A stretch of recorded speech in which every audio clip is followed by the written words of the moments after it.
Okay, so you're gonna have the 2 pages, and the directions say all this at the top. Hey, so here's the thing. You guys have to listen to this very carefully, because if you ask me a bunch of questions that I'm saying right now, or you do it wrong, I'm not gonna care, and you're gonna have to redo it. You have to listen. This is one of those things where people can get really frustrated with this activity, because you're like, that doesn't make sense, this isn't right. You have to listen. There's some very specific things that go with this, okay?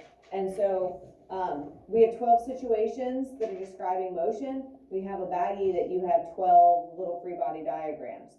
And so each of those free body diagrams is going to fit into one of these situations. So you are not drawing, you are not writing on any of this material, okay? And so all you're gonna do is, once you realize, like, okay, this is the diagram, you'll put it there, and it'll go on that square. You have 2 pages, not so that you guys can work independently on it, but so that in front of one of you, you'll have situations 1 through 6, and that in front of the other one, you will have the side that says 7 through 12. That way you will be able to see all 12 situations all at once.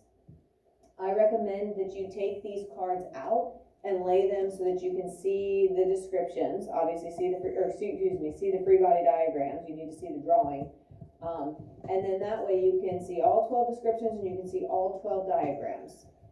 Okay, and then you can start kind of picking out where you think things go. All right. There are a few things that are kind of odd with this. With free body diagrams, it is like a snapshot in time. So unless it has the words specifically in the description where it says a force is applied, then you are not going to have the force app on your free body diagram. Right? It has to say that, because then sometimes people are like, well, then how did it get moving if there wasn't a force applied to it? Well, it's like the force has already previously been applied. So if I take my book, no, I shouldn't have put it back. If I take my book and I apply a force, my description would be like, I apply a force to slide my book at a constant rate. Right? Then I would have to pick the free body diagram that has force app on it. If it just says a book is moving to the right, then the force has already been applied, and it's like I take a picture as it's moving, but when my hand isn't physically pushing it. And that's weird. It's just a different way of thinking of it. And so that is usually one of the things that people get messed up on. It has to say force applied in the description for you to pick the diagram that has force app in it. All right? And so think of it like a snapshot. If my hand's touching it, the force is applied. If it's moving, but my hand's not touching it, it's like I took a snapshot and I want to know the force is acting on it. Well, in that picture of it moving, my hand wasn't touching it. I wasn't physically applying the force at that point in time. All right, so it's just a little bit different. It's very specific. Okay, and it says that unless the description actually states that there's a force applied, you don't assume it, and there will not be one in the free body diagram. Many of the items already have a force that's been applied to them, and so they're already in movement or in motion, but it's not that the force is continually still attached where it's being applied at that moment. All right, here's the other thing. If it says ignore air resistance, well, we know that air resistance a lot of times is going to work against gravity if something is falling. So if something's falling, but like this one, it says ignore air resistance, then you can't pick the one that might have force air in it. Agreed? If it says ignore it, we know it's acting on it, but for the sake of this activity, it wants you to ignore it. Okay? So if you pick one that says ignore air resistance, that's wrong. It cannot have that in it. The other thing, and I'm going to show you, the white paper that you have in front of you has some things, and this is going to be the first thing I'm going to have you check. If you're stuck, do not come to me and be like, I don't know where to go. I'm going to be like, look at this paper, walk through this, and it will help kind of narrow things down for you. So again, the situation must say the words applied force for you to use force app or force applied in your diagram. Also remember, friction is always going to work against your motion. So if your motion is to the right, which direction does friction go? Left. Good. So remember that. It will say that, like a rightward moving box. Well, if the box is moving to the right, then that means friction is working left. So you have to be able to interpret that. Gravity, well, let's face it, gravity is always pulling down. So if something's in free fall, it's going to have gravity. Isn't everything going to have gravity unless it would say ignore it? Unless you're feathered. Stop it. If it is in the air, so if it's in free fall, it's going to have air resistance unless it says ignore air resistance. So some will be in free fall and you'll have to pick the one that shows the air resistance. A few of them will say ignore air resistance. So just be careful. If it says ignore it, don't use that force. Yes. Does air have gravity? The molecules in the air are experiencing gravity. It's a gas person. They're very, very, very, very small, but they do have a mass. So yeah, they're feeling it. Okay. Here's the last thing. If speed is constant, these are balanced forces. You are going to have arrows that are equal and opposite. So for example, you might have something like this, where those arrows look like they're about the same length. If you have something, okay, I can tell you guys right now, you are going to struggle with this because you are not paying good enough attention. And you're going to get frustrated, and I'm going to say, read the paper, and I'm not going to help you. You have to take responsibility of how you are doing this. I'm telling you everything you need to know, but some of you are choosing not to hear it. Let's try this one. Oh, man.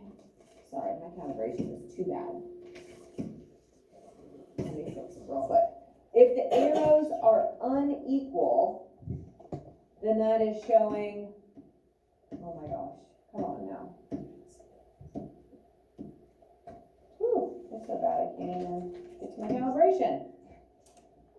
Okay, so the equal arrows are like cruise control, balanced forces that are in equal and opposite directions. And the lengths of the arrows should be very, very close. If it's meant to show forces that are unbalanced, then I tried to make them noticeably different on the little diagram. So you should see something like this, where you have, like, those arrows are definitely different lengths. And because of that, this is showing an acceleration, it is showing unbalanced forces, and so you would pick the one, because there's going to be ones that are really similar. The only difference it says is one's moving with a constant speed or velocity, and one might be accelerating. If it's accelerating, then you're going to choose this one, because the arrows are not equal. If the arrows are equal, then you know it's like cruise control, which means no acceleration. Okay, so those are the things that I think if you just follow those hints, that should keep you in the right direction. The final thing is normal force. What has to happen for there to be normal force? What items, what do they have to be like? Can it be in free fall? No. So what's it have to be? Nevaeh?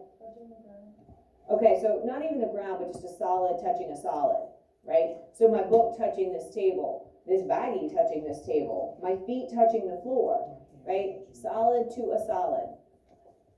I suggest, and this usually works out pretty good, I would pick out all of the diagrams that have normal force, and then I would find all the descriptions where it's describing things that are solid to a solid. Because there's like 5 or 6 of them that have normal force. And so that usually helps kind of get you started where at least you can eliminate, okay, like these all have normal force. And so all I need to do is find situations where it's describing a solid to a solid.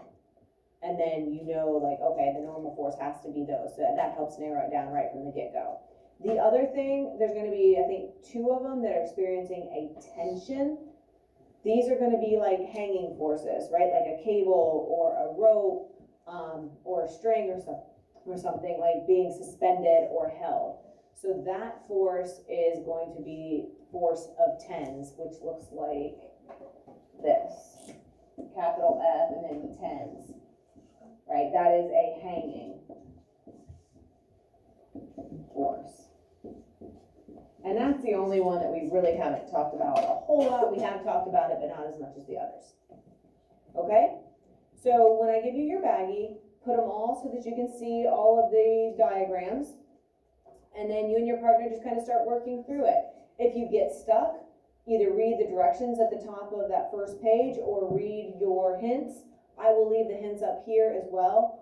I would then suggest separating out the normal force diagram pictures and then start reading this 12 descriptions and finding the normal one, or the ones that have a solid to a solid. And then you know those will be your options at least for those normal forces.